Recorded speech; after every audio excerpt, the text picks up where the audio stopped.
Alright, now you guys can hear me, hell yeah.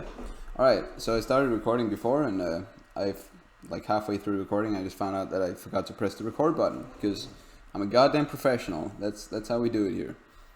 Nice. Okay, but let's do the whole thing again. Here we go. So yeah, I like to start on a gray canvas because white canvases they suck major ass cheeks, and I don't like. I mean, I like ass cheeks, but I don't like it on my drawings. So, like, let me show you what white canvas does to your lines. So if we have a line here, we put it on the white canvas. Ew, that cuts my eyes. Disgusting, despicable. One might even say less than optimal. No, but seriously, this is the only reason I make it gray is because it's a little bit softer on the eyes, and I can work on it for a longer time. So if I do this, oh yes, that's way nicer. Very good. Okay, so now that that's out of the way, let's start sketching, which is the first step. I'm just gonna do like a pauldron, like a shoulder pad. If you don't know what that is, it's like an armor, medieval armor that people put on, and I'm gonna dress it up a little bit with some different materials so we can all see what's going on with the gradient maps, which is what people were most confused about, I think. So the first thing I'm gonna do is that I'm just gonna sketch it out. I'm just gonna see, okay, I'm gonna make a little bit of a different shoulder pad now than I did before, because when I start over I might as well make it cooler this time. So let's say we have like a pad here that goes like that. Ooh, I like that curve, very nice. Yeah, and then maybe we have like a knight symbol there or something, and then we can have a second layer pauldron that goes down here. Nice, I'm liking that, good stuff. And then maybe it has like an extra protector up here, so when someone tries to cut his head off, the armor goes like, nah, not today. You don't get to cut my homie's head off. And yeah, alright, cool. Yes, I'm kind of liking that. That's okay. Maybe not actually. Fuck that. I'm removing this thing. They're allowed to cut his head off. It's okay. All in the name of aesthetics. So, to make some different materials on this, I'm gonna make it go over the shoulder again, like this. So there's another. Like this is the bottom. This is like the bottom thing that goes through up here. Because that way it can sit on his shoulder a little bit better, and that also gives me the opportunity to make a leather strap that attaches like this to it, like with a metal ring. It's like a leather strap that goes down there, and then that's nice because then I can do different materials on the gradient maps, which is lovely. And yeah, maybe some cloth too that hangs down like this. Make it clothy by doing some waves there. Yeah, very nice, very nice. Okay, so that's pretty cool. Now we gotta do the next step, which is cleaning up the sketch so we don't have to look at this goddamn mess for the entire duration of this video. So what I like to do to clean up my lines is that I like to go a little bit darker and obviously knock down the opacity of this one. I think this is a really common step. Everyone knows about cleaning up the sketch. It's super common. But one thing that there's not a lot of people that know about, surprisingly, is the line smoothing tool, which is up here, which is really nice because I know it's kind of cheating, or some people would tell me it's cheating because, oh, you're not a good draftsman. But fuck that. It makes me more efficient, so I'm going to do it anyway. And I'm going to show you how to cheat the system, like me. Okay, so what line smoothing does is basically that if you wobble, it's gonna like fix it for you. It's magic. It's like dragging the line with a rope after the pen, so it doesn't follow the pen 100%. So it kind of like mitigates wobbles and stuff. So if you're not the world's best draftman, then this is super nice. So I just like to, you know, clean up my curves. Maybe put the line smoothing up a little bit further. Yeah, like that. So there's not a lot of line petting going on. Like there's not a lot of sketchy lines. And this is nice because when we start putting in values, I want to make sure I am certain where my plane shifts are. So yeah, just make it in, put it in there, make it nice. Yeah, I mean, and maybe your lines won't be perfect the first time, but the line smoothing certainly helps, and you'll get there in no time, because I believe in you and everyone can do it. Okay, so let's get up here.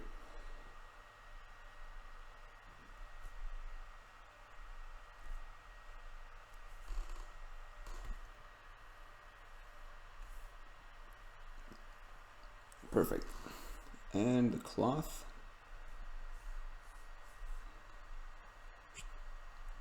Oh, whoops. I'm sorry about the sound effects. I can't help myself. I just do that when I do like wavy stuff. It's really nice. There we go. Cool. And then this little circle with whatever. We can decide what that is later.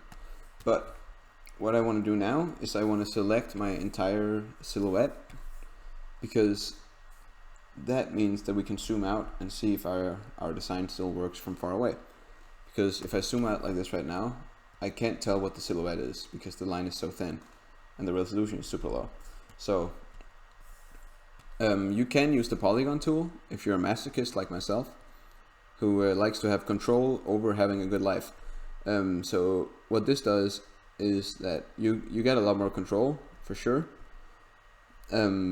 but it also means that you're going to suffer for the entire duration of making that selection. So what you can also do if you're a smart person is that you can take the wand tool and just do this and then invert the selection by pressing Control-Shift-I like that.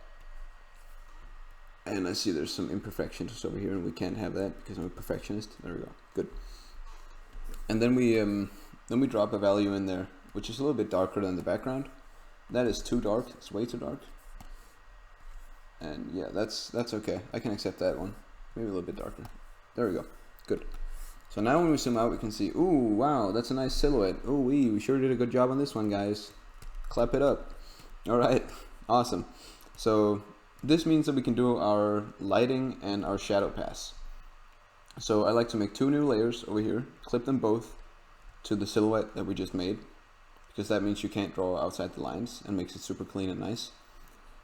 Set one of them to multiply and set the other one to soft light. There it is. Okay, so the multiply layer is our shadow pass. And I'm just going to put some quick shadows in there. Take line smoothing off again for this step because we're painting now, and line smoothing is a pain in the ass when you're painting. So I'm just going to make some shadows here. This just comes down to your knowledge of like lighting theory and stuff like that. So I'm not going to explain this because there's a bunch of other people who can explain it a lot better than I can. So I'm just going to make some shadows like that.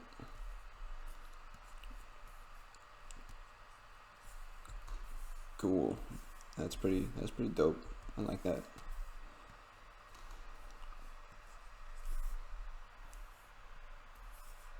Maybe this one down here is pretty bad, so I'm gonna yeah, there we go. Way better. Amazing. You're doing great so far. I mean, I can't see your screen technically, but I believe in you so much that I know that you're doing great so far. Very good.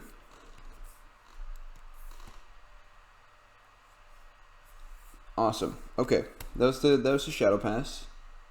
Sorry, that was the shadow pass after I finished that. So this is final.jpg 2, I swear for real this time.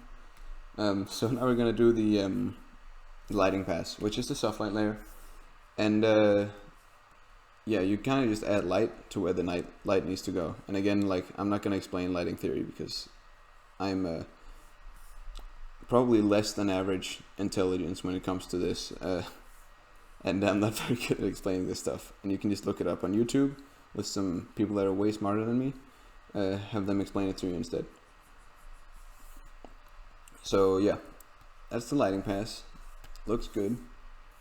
Nice. Yeah, I'm gonna accept that, and that looks kind of three-dimensional now, which is what we wanted. And now we can, oh wait, actually, that's better. Okay, good. Now we can add the refining layer on this, which is We do that by merging these two down, and we add a new normal layer, and then we just start painting on top of these two lighting and shadow paths, because this means that we can specify what material we're painting right now. So for example, this is metal. I would make some specular highlights like this. Maybe that's a little bit extreme, but for demonstration purposes, I'm just going to go a little bit overboard with this stuff. So yeah, just make this super metally.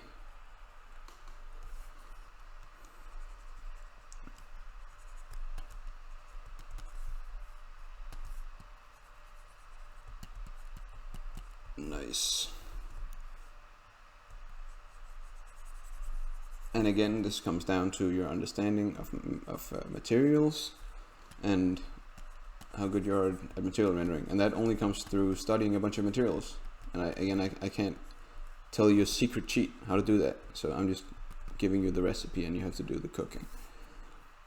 Alright, nice. That looks kind of metally. I think that's okay, at least for now. I'm trying to keep this video it under 30 minutes so that us millennials with destroyed attention spans can watch it without lighting ourselves on fire.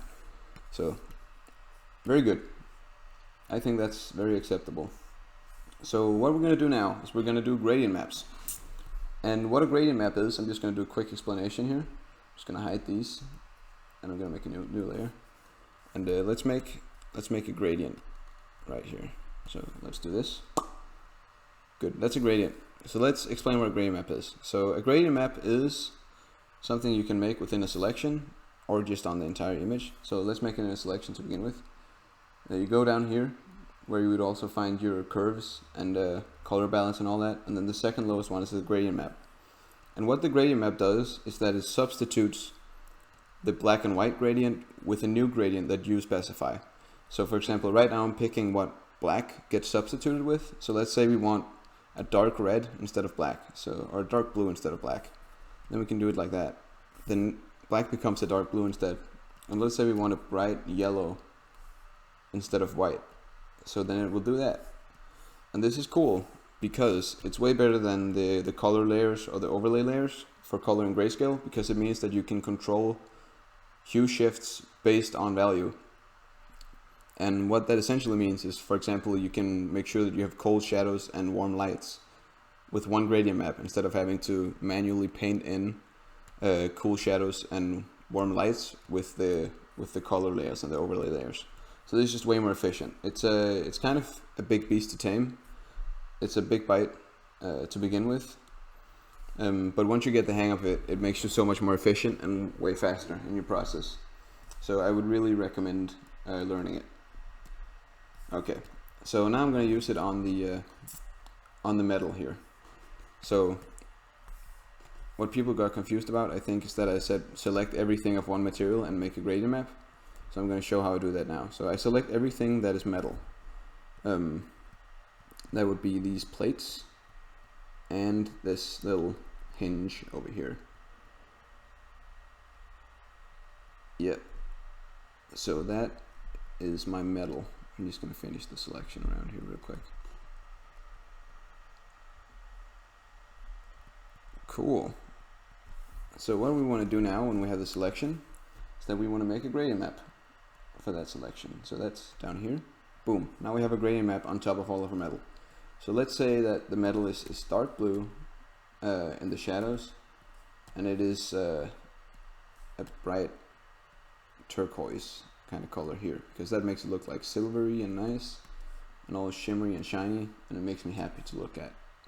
And then maybe some greens in there too to make it a little bit more grounded, make it look like it's in nature, like a necromancer armor or something.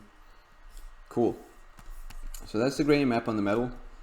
It doesn't make too much of a difference because this is like silver metal, so I'm not going to give it too much color. But now we're going to do it on the cloth, which is the colorful part. So again, you want to select everything that's cloth in the image, like so. And finish the selection, please. Alright. Cool, that's good enough. Alright, so we make another gradient map. And let's make this cloth red, just to make some contrast. So our black will be dark red, and our light will be like an orangey light color. And this isn't red yet, because then you can add a third point by pressing down here. And then you make that your saturated color, because you don't want your saturated colors to be in any of the extremes, because of tinting and shading. And that's like an advanced color theory term, which you can also look up on your own and get a better explanation than I could ever give. So say this is it, this is what we want. Move this a little bit. Yeah, that looks acceptable. So now we have red cloth and greenish gray metal, and now we just want to select our leather strap over here and make that leather colored. So just like this.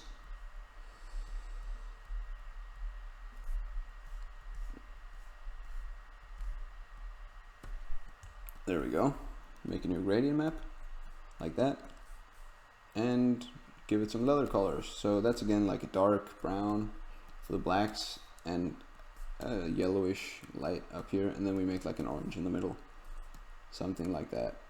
Yeah, that looks kind of leathery. I think that's fine. Very good. So now we have all our materials. Nice. And now we finally reached the fun part, which is the free painting stage. And that's where you just disable the background, merge visible, just merge all this shit together. And now you just get to do textures and stuff. And you can spend a lot of time doing this, but I'm just gonna demonstrate some quick techniques real quick, so don't take up all your day here. So let's take like a texture brush like this, for example. Make sure there's no color dynamics on this. Yeah, disable that. Okay. So now we can do stuff like this and make it look really metally and cool. Wait, I think there's some messed up brush settings here. 1 second. Yeah, there we go. All right. Yeah, and now we can make it like really nice and painterly and make it look all traditional. And then all our friends are gonna respect us more as people, because we have cool textures in our paintings, and that makes us cooler people automatically. Nice. And just yeah, make this. Whoa, that's a little bit extreme. All right, buddy, calm down.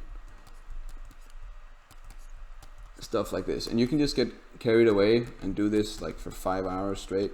You can spend a lot of time in this phase, just make it super polished and awesome. And I like to do that because that's where I get all my joy in life. It's just by sitting and doing this shit.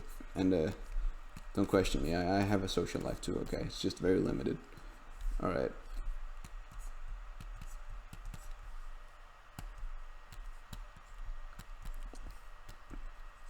Cool, dude. This is starting to look really concept arty and nice. I'm liking this. Good job, guys. You made it this far. Yeah. Texture time. Oh, baby.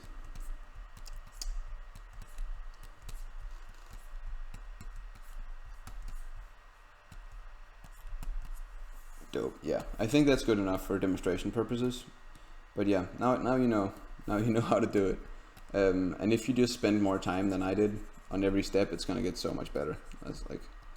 But this is how I do my paintings most of the time. This is my process. And yeah, thanks for watching, I guess. And thanks for trying it out. If you decide to do so, please feel free to tag me. I would love to see what you guys do with this. And if you have any questions like along the way, just ask me. Like I'm very readily available to give you guys feedback and stuff like that. So thank you. Bye bye. Have a good day. Have a good life. Don't die. Unless you're 80 years old. Then if you're above 80, you're allowed to die, because that's like the average dying age. Okay, I'll shut up. Bye.